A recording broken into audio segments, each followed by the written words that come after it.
아멘. 하나님 말씀은 사사기 8장 33절부터 35절까지 말씀입니다. 제가 봉독하겠습니다. 사사기 8장 33절에서 35절. 기드온이 이미 죽음에 이스라엘 자손이 돌아서서 바알들을 따라가 음행하였으며 또 바알 브릿을 자기들의 신으로 섬기고 이스라엘 자손이 주위의 모든 원수들의 손에서 자기를 건져내신 여호와 자기들의 하나님을 기억하지 아니하며 또 여룻바알이라 하는 기드온이 이스라엘에 베푼 모든 은혜를 따라 그의 집을 후대하지도 아니하였더라. 아멘. 사랑의 하나님 아버지, 감사합니다. 이 시간 주의 말씀을 함께 나누려고 합니다. 사사기를 통해서 기드온에 대한 하나님께서 주시는 메시지를 듣고 있습니다. 오늘 마지막 부분들을 함께 나누려고 합니다. 주여 은혜 베풀어 주셔서 깨닫게 하시고 또 주님 주시는 말씀의 교훈이 내 영혼을 살리는 복된 생명의 말씀이 될 수 있도록 잘 듣게 하시고 또 말씀이 내 삶을 변화시키는 귀한 시간 되도록 인도하여 주옵소서. 감사합니다. 귀하신 예수님의 이름으로 기도합니다. 아멘. 많이 더우시죠? 네, 그래도 교회당에 오니까 제일 시원한 것 같아요. 집도 목양실도 어디보다 본당에 오니까 제일 시원하고 좋네요. 네, 귀한 시간 또 말씀으로 우리 영혼이 새롭게 되는 귀한 시간 되기를 원합니다. 오늘까지 제가 기드온 설교를 몇 번 하셨는지 아십니까? 기드온 설교를 오늘까지 해서 사사기 6장부터 해서 오늘 8장 마지막 부분까지 하는데 지금 오늘 20번째 사사기 기드온 설교를 하고 있습니다. 20번이나 들으셨어요. 이제 뭐 기드온에 대해서는 박삭하겠지요. 근데 기드온에 대한 이야기가 아니라 사실은 기드온을 통한 예수님에 대한 이야기이기 때문에 20번이 아니라 30번을 들어도 이 안에는 진리가 함께 있는 것입니다. 이제 기드온 설교를 마무리하려고 합니다. 기드온 우리가 아는 것처럼 연약한 자였고 비겁한 자였습니다. 숨어서 자기 먹을 식량 조금 타작하던 그런 사람이었습니다. 그런데 하나님께서 그에게 은혜를 베풀어 주셔서 큰 용사가 되어서 이스라엘을 구원하는 그런 일들을 감당했습니다. 도무지 전쟁을 수행할 수 없는 300명을 데리고 결코 승리할 수 없었던 미디안 13만 5천을 물리치고 완전한 승리를 하는 내용들을 우리가 함께 살펴보았습니다. 그 내용들을 보면 하나님의 은혜가 그에게 너무나 과분하게 그렇게 역사했다라는 것을 우리는 확인할 수가 있었습니다. 하나님께서 기드온에게 베푸신 사랑과 은혜가 얼마나 컸던가 하는 것이 성경이 기록하고 있는 내용들입니다. 기드온이 사는 40년 동안 미디안이 고개를 들지 못하고 기드온에게 온전히 복종했기에 이스라엘이 완전한 자유를 누릴 수가 있었습니다. 이 정도로 하나님의 인도하심 그리고 특별한 은혜를 경험했다면 기드온이 하나님의 은혜를 기억하고 그의 남은 삶을 율법과 계명들을 백성들에게 가르치며 지키게 하고 경건하게 그렇게 살아야 하는 것이 마땅하지 않았겠습니까? 그런데 오늘 본문 앞의 내용을 좀 참조해 보면 기드온이 많은 아내를 두어서 아들만 70명입니다.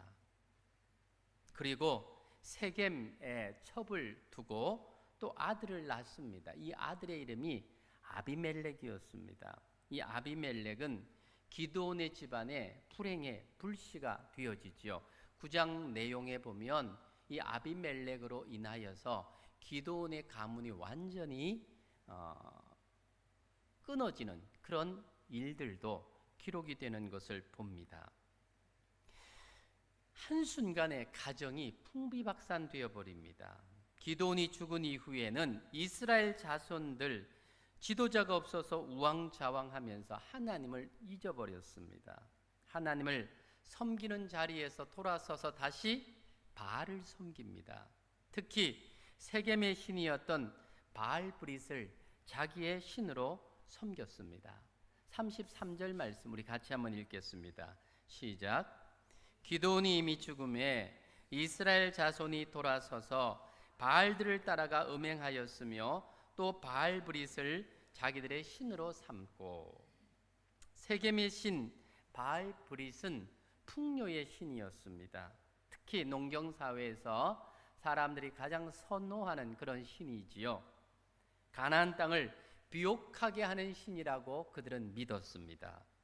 이스라엘 자손들은 그 하나님을 버리고 이 풍요의 신인 이 바알브릿을 섬기고 풍성한 수확을 위해서 땅을 비옥하게 하는 신들을 찾아서 자기의 신들로 섬겼던 것입니다. 미디안의 압제를 당할 때만 해도 7년 동안 고통을 당할 때만 해도 하나님께 살려달라고 매달리던 그들이 미디안의 위협으로부터 벗어나니까 어떻게 해요? 다시 평화가 찾아오니까 그 하나님을 버린 겁니다. 하나님께서 기드온을 통해서 그들에게 어떤 은혜를 베푸셨던가 하는 것을 몸소 체험했던 사람들입니다. 심지어는 기드온에게 어떤 제안까지 합니까? 당신의 아들과 당신의 손자까지도 우리의 왕이 되어달라고, 그래서 우리를 다스려달라고 그렇게 기드온에게 감사했던 사람들입니다. 그런데 지금 이스라엘 자손들에게 이 하나님의 은혜가 하나도 남아있지 않았습니다. 그 이유가 무엇일까? 이스라엘 자손이 여호와 하나님을 기억하지 않았다. 그렇게 성경이 기록하고 있습니다. 34절 말씀 같이 읽겠습니다. 시작. 이스라엘 자손이 주위의 모든 원수들의 손에서 자기들을 건져내신 여호와 자기들의 하나님을 기억하지 아니하며, 그리고 바알을 파괴함으로 붙여주었던 이름인 여룻바알이라고 불리우는 이 기드온이 이스라엘에게 베풀었던 모든 은혜를 다 잊어버리고 기드온의 집을 후대하지도 아니하였다. 그렇게 기록하고 있습니다. 35절 말씀이죠. 또 같이 읽겠습니다. 시작. 또 여룻바알이라 하는 기드온이 이스라엘에 베푼 모든 은혜를 따라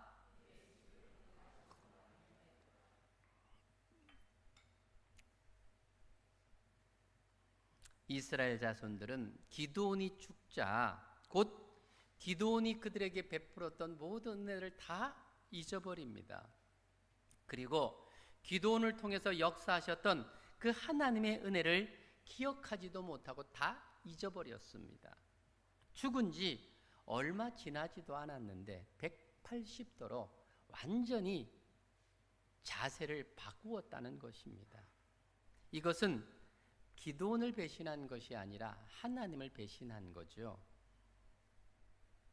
하나님은 기드온이 죽었을 때 이스라엘 자손들이 하나님의 은혜를 기억하지 아니하고 돌아서서 바알을 하나님으로 섬길 것을 이미 아셨지만 기드온을 통해서 그들에게 은혜를 베풀어 주셨습니다. 하나님께서 기드온에게 은혜를 베풀어 주셨을 때에도 기드온이 받을 만한 자격이 있어서 작은 자를 큰 용사로 만들어 쓴 것 아닙니다. 하나님은 기드온이 여러 아내를 두어서 70명의 아들과 세겜의 첩까지 두어 아들을 낳을 것 아셨지만 기드온에게 절대적인 은혜를 베풀어 주셨습니다. 하나님은 기드온과 이스라엘을 불쌍히 여겨서 무조건적인 은혜를 베푸셨던 것입니다. 하나님께서 절대적인 은혜, 그것을 지금 우리가 살고 있는 이 땅에, 세상에 베푸셨고 사랑하셨기 때문에 지금까지 우리 인류가 멸망하지 않고 존재할 수 있는 거지요. 하나님은 인간을 창조하시고 인간에게 은혜를 베푸셨는데 인간이 반역한다고 해서 한 번도 그 은혜를 거두신 적이 없습니다. 지금까지. 그러니까 우리가 존재하고 있는 것은 인간의 지혜와 노력이 아니라 하나님의 긍휼과 은혜라는 것을 우리는 기억해야 합니다. 오늘 본문, 많은 은혜를 받은 기드온도, 기드온으로부터 큰 혜택과 은혜를 받은 이스라엘 백성들도 다시 과거로 돌아가는 절망적인 상황을 우리에게 이야기해 주고 있습니다.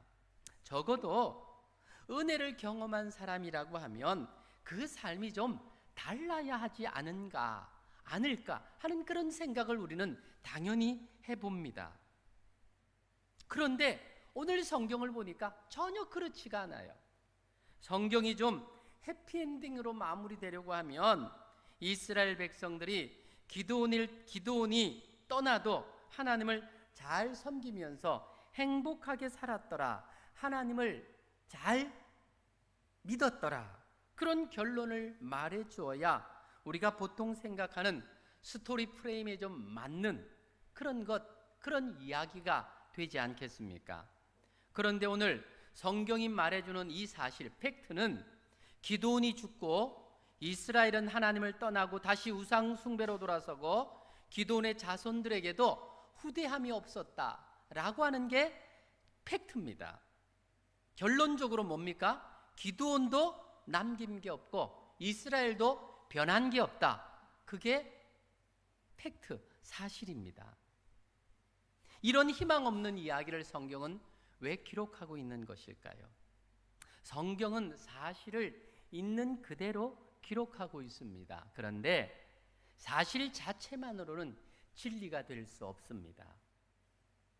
이 사실을 진리가 되시는 예수님의 시선으로 보고 예수님의 심정과 방법으로 풀 때에 진리가 되는 것입니다. 이 진리가 우리를 자유케 하는 것입니다. 그렇다면 오늘 이 본문을 통해서 성경이 정말 말해주고 싶어하는 메시지는 뭐라고 생각하십니까? 이런 절망적인 이야기를 통해서 성경은 우리에게 뭘 전해주고 싶어 하십니까? 오늘 본문을 저는 읽으면서 묵상하면서 그런 생각, 그런 결론을 갖게 됩니다. 오늘 본문은 예수님이 이 땅에 오신 진정한 의미를 생각하게 하는 것입니다. 오늘 본문이 바로 예수님이 이 땅에 오셔야 할 이유입니다.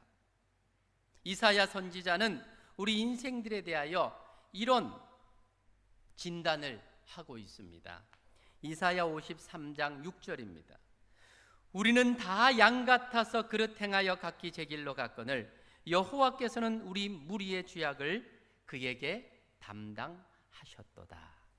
예수님께서 이 땅에 오신 이유와 그 목적은 이렇게 끝까지 반역하고 끝까지 하나님을 모른다 하고 끝까지 도망하고 있는 인생들에게 진정한 은혜를 다시 회복하게 하기 위해서 이 땅에 예수님이 오신 것입니다. 사실 이 기드온의 이야기를 통해서 보여주고 있는 이스라엘 백성들의 이야기는 정말 의리도 없고 정말 인간적으로 너무한 그런 사람들의 이야기가 아니라 바로 저와 여러분의 이야기입니다. 하나님께서 우리에게 얼마나 큰 은혜와 큰 사랑과 자비와 긍휼을 베풀어 주셔서 우리를 또 살려주시고 또 그렇게 자녀로 삼으려고 붙드시는데도 불구하고 여전히 마치 손에서 모래가 빠져나가는 것처럼 하나님의 은혜에서 순간순간 빠져나가는 우리 인생들을 위한 하나님의 복음의 말씀, 생명의 말씀, 바로 그것이 성경이 기록된 이유고 예수님이 이 땅에 오신 이유인 것입니다. 하나님은 인생들에게 많은 은혜를 베풀어 주셨습니다.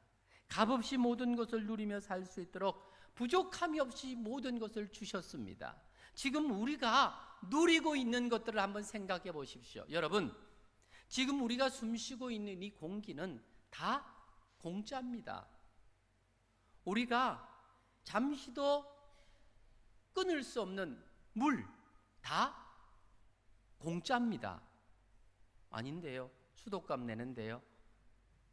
물 사 먹어야 되는데 그건요 물값이 아닙니다. 그건요 유통 구조에서 오는 그런 유통 마진이지 본래 물값이 아닙니다. 물은 얼마를 주고 살 수 있겠습니까?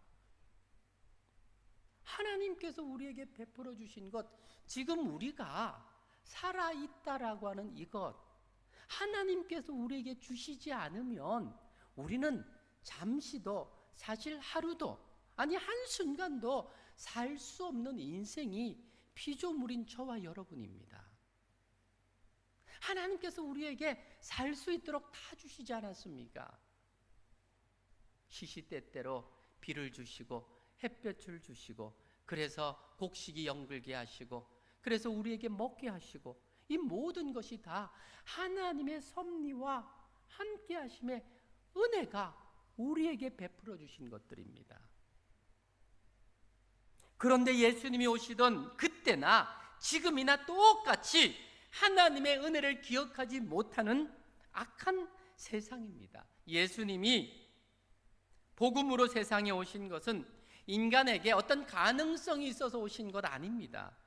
예수님이 오실 때 세상의 인간들은 하나님의 은혜를 기억하는 그런 세대가 아니었습니다.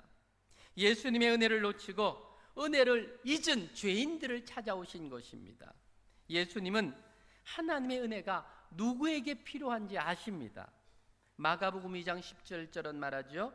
예수께서 들으시고 그들에게 이르시되 건강한 자에게는 의원이 쓸데없고 병든 자에게라야 쓸데있느니라. 내가 의인을 부르러 온 것이 아니요 죄인을 부르러 왔노라 하시니라. 누가 의인이고 누가 죄인입니까? 의인은 계명과 율법을 지킴으로 스스로 의롭게 될 수 있다고 생각하는 종교인들입니다. 당시의 바리새인들과 제사장들, 율법을 지켜서 의롭게 될 수 있다고 생각하고 율법과 계명을 지키기 위해서 부단히 노력하며 살았던 사람들입니다.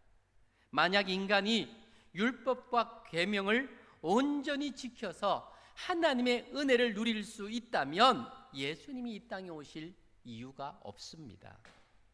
예수님은 자신의 의에 도취되어서 살아가는 종교인들을 위해서 온 것이 아니라 자신의 죄로 인하여서 갈등하고 괴로워하고 힘들어하고 정말 고통스러워하는 죄인들을 찾아오셨습니다. 누가복음 18장 9절로 14절 말씀, 또 자기를 의롭다고 믿고 다른 사람들을 멸시하는 자에게 이 비유로 말씀하시되 두 사람이 기도하러 성전에 올라가니 하나는 바리새인이요 하나는 세리라. 바리새인은 서서 따로 기도하여 가로되 하나님이여 나는 다른 사람들 곧 토색, 불의, 간음하는 자들과 같지 아니하고 이 세리와도 같지 아니함을 감사하나이다. 나는 일에 2번씩 금식하고 또 소득의 11조를 드리나이다 하고, 세리는 멀리 서서 감히 눈을 들어 하늘을 우러러보지도 못하고 다만 가슴을 치며 가로되 하나님이여 불쌍히 여기시옵소서 나는 죄인이로소이다 하였느니라. 내가 너희에게 이르노니 이 사람이 저보다 의롭다 하심을 받고 집에 내려갔느니라. 무릇 자기를 높이는 자는 낮아지고 자기를 낮추는 자는 높아지리라 하시니라. 예수님은 자신을 의사로 비유하시고 죄인들을 병자로 말씀하시면서 자신은 바로 그 병자들을 치료하기 위해 온 의사다, 그렇게 말씀하고 계십니다. 하나님의 은혜는 죄인들에게 나타나는 것입니다. 하나님은 스스로 의롭다고 여기는 바리새인들에게는 필요하지 않지만 스스로 죄인이라고 애통하는 죄인들에게는 예수님의 은혜가 필요하다고 하십니다. 하나님의 은혜를 잊고 다시 죄악 세상을 살아가는 인생들에게 그 은혜를 회복하게 하기 위해서 전능하신 분께서 육신을 입고 이 땅에 오신 것입니다. 죄 없으신 하나님의 아들 그분께서 십자가의 대속의 죽음을 죽으심으로 하나님의 은혜를 온전하게 우리에게 이루어 주신 것입니다. 그러니까 우리가 붙잡아야 할 것은 율법이 아니고 예수 그리스도입니다. 예수님을 붙잡아야 죄인된 우리 인생이 다시 회복되고 살아날 수 있는 것입니다. 그 은혜가 회복될 수 있는 것입니다. 하나님의 은혜가 임하는 영적 원리와 법칙이 있습니다. 뭐냐 하면 은혜는 깨닫는 자에게 주어지는 하나님의 선물입니다. 인간에게 은혜라고 하는 것은 기억하는 것이 진정한 은혜입니다. 아무리 은혜를 많이 받고 은혜로운 삶을 살고 있다 할지라도 그 은혜를 기억하지 못하면 은혜가 감동이 되지 않습니다. 예수님께서는 우리에게 그 은혜를 회복하게 하기 위해서 이 땅에 오셨습니다. 모든 인간은 자신이 알든 모르든 인정하든 인정하지 않든 누군가의 은혜를 받았기 때문에 지금 저와 여러분이 이렇게 있을 수 있는 것입니다. 자신이 받은 은혜를 기억하는 사람은 인생을 행복하게 살 수 있습니다. 받은 은혜를 아는 사람은 언제나 베푸는 사랑을 할 수가 있는 것입니다. 은혜를 알아야 보답을 하고 은혜를 기억해야 감사가 되는 것입니다. 지금 이스라엘 백성들이 하나님의 은혜를 배신한 이유가 무엇입니까? 또다시 우상을 섬기는 어리석은 자리로 간 이유가 무엇입니까? 34절에 말씀하기를 이스라엘 자손이 주위의 모든 원수들의 손에서 자기를 건져내신 여호와 자기들의 하나님을 기억하지 아니하며 라고 말씀하고 있습니다. 기억하지 아니했다 그 말은 뭐예요? 잊어버렸다 그 말입니다. 하나님께서 기도원을 통해서 자기들에게 베푸신 사랑과 은혜는 이스라엘 자손들이 상대적으로 미디안보다 나아서가 아니었습니다. 하나님의 무조건적인 사랑 때문이었습니다. 그런데 그 무조건적인 사랑조차를 잊어버렸다는 것입니다. 그 결과 하나님을 버리고 바알을 따라 음행하였고 기드온이 이스라엘에게 베푼 모든 은혜를 잃어버리고 그 집안을 후대하지도 않았던 것입니다. 우리는 과거는 잊되 과거의 은혜는 잊어버리면 안 되는 겁니다. 우리는 원수는 물에 기록하여 곧 흘려보내야 되는 거지만 은혜는 돌에 새겨서 영원토록 남게 해야 하는 것입니다. 나의 나된 것이 하나님의 은혜라는 것을 분명하게 기억하며 회복해야 됩니다. 이 은혜가 깨달아지면요, 사람이 믿음이 없어도 의리라도 있습니다. 그런데 은혜를 기억하지 못하니까 믿음도 없을 뿐더러 의리도 없어요. 성도들이요, 의리가 좀 있어야 됩니다.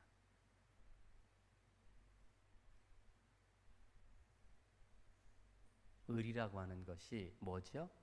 내가 받은 은혜에 보답하는 마음이잖아요. 은혜를 기억하지 못하니까 의리도 없어요.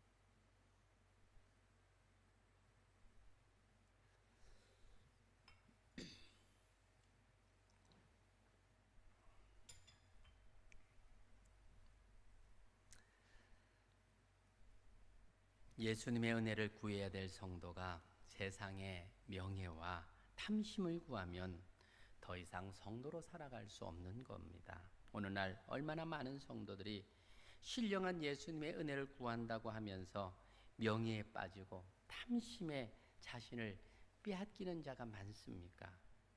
여기에는 목사도 장로도 권사도 예외가 아닙니다. 성도는 예수님의 은혜를 기억하고 어떤 환경에서도 예수님으로 그 은혜의 답을 얻어야 됩니다. 은혜를 잊지 아니하고 기억하는 사람이 진정한 성도가 될 수 있는 것입니다. 한 사람이 바른 성도가 되기까지 얼마나 많은 사람들의 희생과 사랑과 헌신이 있었습니까? 그런 은혜를 기억하고 깨달아질 때에 바른 성도가 되어지는 것입니다. 예수님은 오늘도 그러한 성도를 찾고 계십니다. 성도지만 성도다운 삶을 사는 성도와 그렇지 못한 성도의 차이가 어디에서 나오는지 아시겠지요? 은혜를 기억하는 사람과 기억하지 못하는 사람의 차이입니다. 저와 여러분이 성도가 된 것 하나님의 특별한 은혜입니다.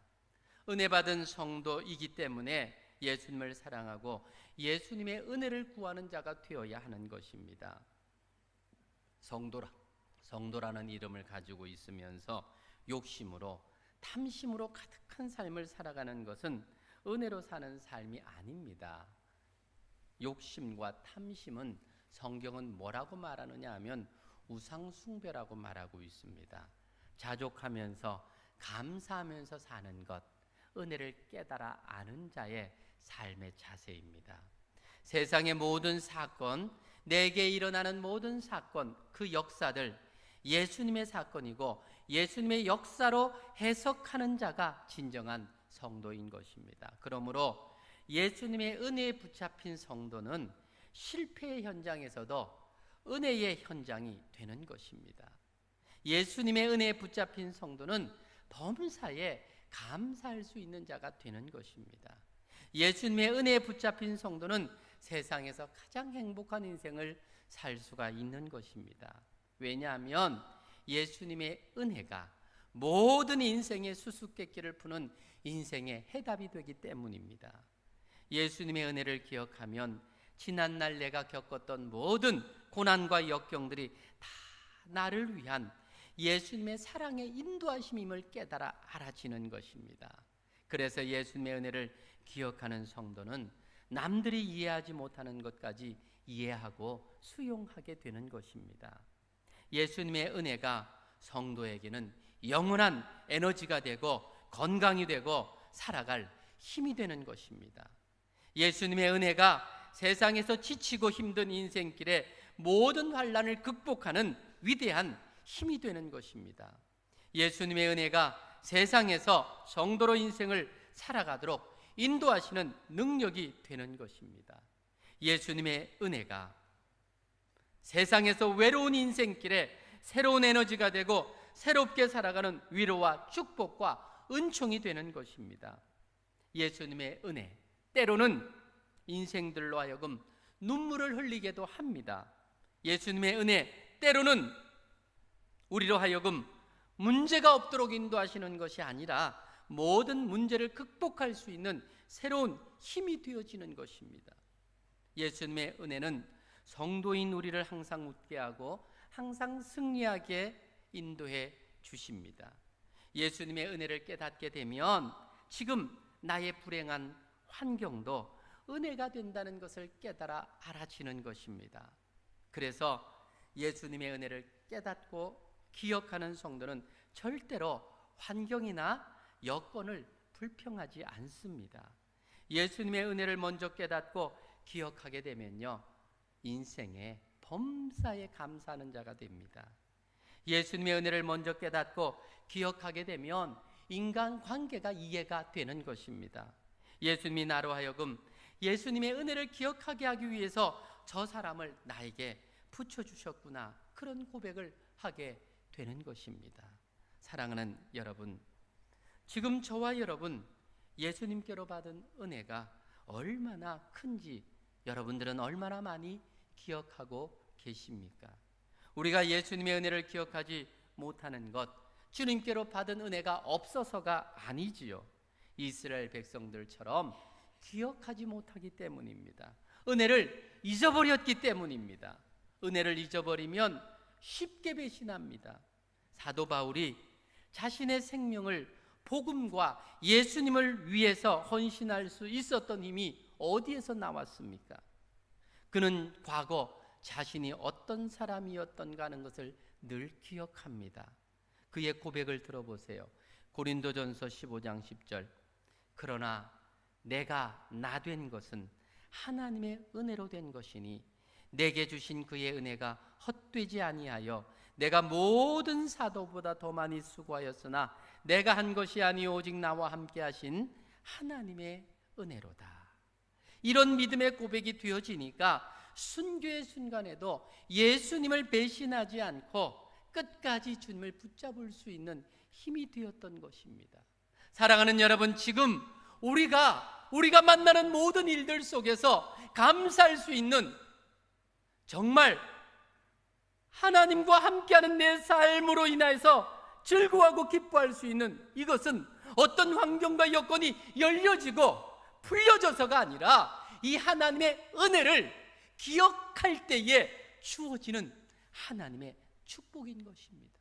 그러니까 저와 여러분들은 이미 그런 삶을 마땅히 살아야 할 자들인데, 지금 내가 또 불평하고, 지금 내가 또 원망하고, 지금 내가 또 주님 앞에 주님의 마음을 아프게 하는 것은 내 안에 이 은혜를 잊어버리고 있기 때문인 것입니다. 이 은혜가 회복되어야 됩니다. 은혜가 새로워져야 됩니다. 소아시아 7교회를 보면 책망이 많이 있습니다. 그런데 유일하게 칭찬만 있는 교회가 있습니다. 서모나 교회입니다. 서모나 교회의 교부였던 폴리갑이 화형 틀에서 한 고백이 있습니다. 서모나 총독은 신앙 때문에 체포된 폴리갑 감독을 향하여 이렇게 말합니다. 우리는 당신의 고귀한 인격을 존중합니다. 솔직히 나는 당신이 죽기를 원치 않습니다. 진심이 담긴 말이 아니라고 할지라도 가이사가 주님이시요 나사렛 예수가 주님이 아니라는 한마디만 고백한다면 지금 이 순간에 나는 당신을 풀어드리겠습니다. 그때에 폴리갑이 뭐라고 고백합니까? 내 나이 86세 86년 세월을 살아오는 동안 내 사랑하는 주님은 한 번도 나를 모른다 하신 적이 없습니다. 그런데 내가 어찌 그 주님을 모른다 하며 내 생명을 연장하겠습니까? 당신들은 1시간 정도면 타닥거질 이 장작불로 나를 위협하지만 당신들 앞에 놓여있는 영원히 꺼지지 않는 지옥의 불을 기억하십시오. 드디어 그의 몸이 뜨거운 불로 덮이는 순간 그는 이렇게 마지막으로 외칩니다. 오 사랑하는 나의 주님이여, 내가 주님의 고난에 동참할 수 있는 은혜를 주시니 감사합니다. 그의 죽음은 지금 소아시아 7교회가 그루터기마저 사라졌지만 이 서모나에 가면 폴리갑 기념교회가 지금까지도 이슬람권인 그 지역에 존재하고 있습니다. 사랑하는 여러분, 성도인 저와 여러분은 은혜로 사는 사람들입니다. 저와 여러분 이미 받은 은혜만으로도 충분한 사람들입니다. 이제 받은 은혜에 자족합시다. 그리고 그 받은 은혜에 감사합시다. 감격합시다. 우리 안에 있는 이 은혜가 회복되면 하나님은 나를 이제 이후로 정말 아름답고 귀하게 사용하실 것입니다. 지금도 우리는 이 은혜가 없어서 갈급해하는 세상을 살아가고 있는데 은혜가 부족해서가 아니라 우리가 받은 은혜를 기억하지 못해서인 것입니다. 저는 여러분들에게 제안하고 싶습니다.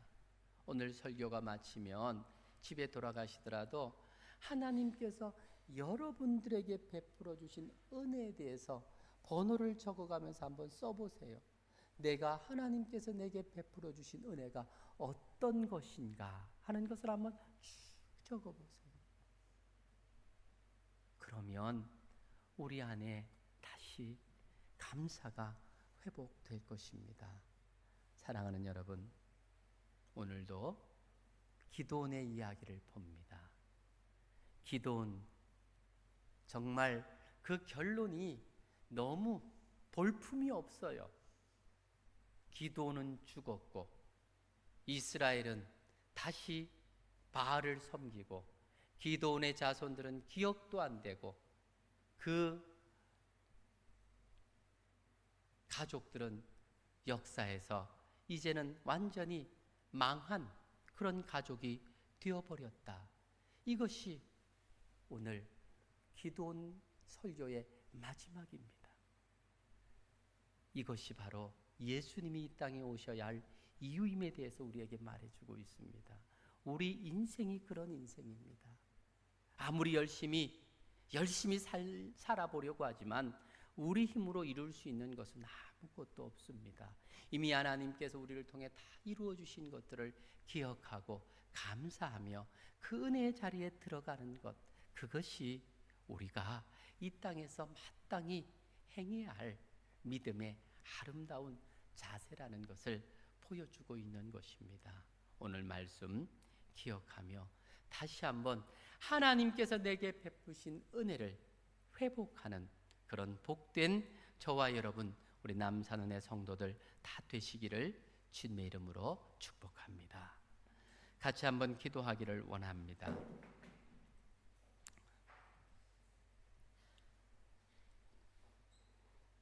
사랑하는 여러분,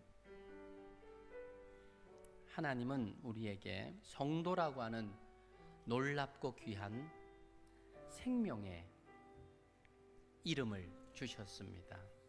성도는 어떤 사람입니까? 은혜를 기억하고 은혜로 살아가는 자가 성도입니다. 여러분들은 성도로 마땅히 감사하며 살아가고 있습니까? 오늘도 나를 불편하게 만들고 불평하게 만드는 여러 가지 요소들 때문에 감사하지 못하고 그렇게 살고 있지는 않습니까? 다시 한번 우리의 삶을 돌아보며 회복될 수 있도록 이 시간 내게 주신 모든 상황과 여건과 형편 다 하나님께 감사할 것밖에 없는 조건들임을 기억하며 감사의 자리로 나아갈 수 있도록 그렇게 하나님 앞에 기도하기를 원합니다. 기도합시다.